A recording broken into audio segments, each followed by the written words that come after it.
Hello friends, welcome to Madurai அரசுவை சமையல். இன்னைக்கு சுவையான நாட்டுக்கோழி சுக்கா எப்படி செய்யறதுன்னு பார்க்கலாம். இது நம்ம பொடி அரைச்சு போட்டு செய்யறதுனால பயங்கர டேஸ்டா இருக்கும். நான் இன்னைக்கு 1/2 கிலோ கோழிக்கறி எடுத்திருக்கேன். அதை நல்லா கழுவி சுத்தம் பண்ணி வச்சிடலாம்.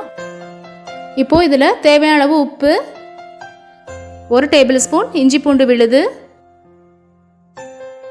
1 டீஸ்பூன் லெமன் ஜூஸ். இப்போ இதை எல்லாத்தையும் நல்லா சேர்த்து பெரட்டி 1/2 மணி நேரம் ஊற வச்சிடலாம்.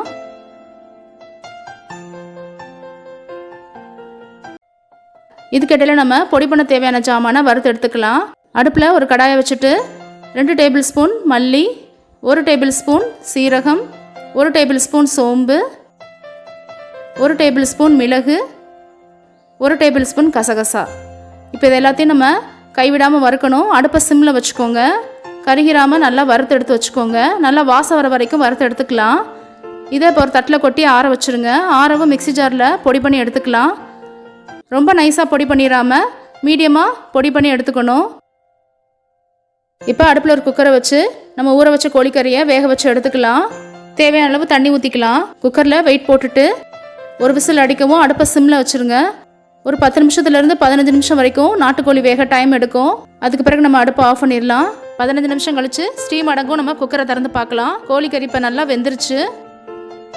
அடுப்பில் ஒரு கடாயை வச்சு தேவையான அளவு எண்ணெய் ஊற்றிக்கோங்க.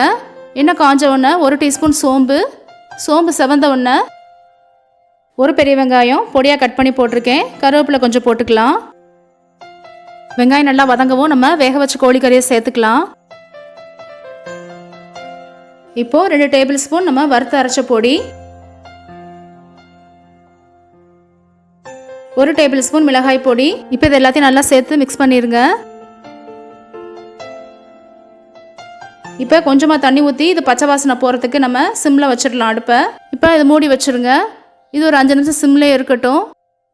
5 நிமிஷம் கழித்து திறந்து பார்க்கலாம்.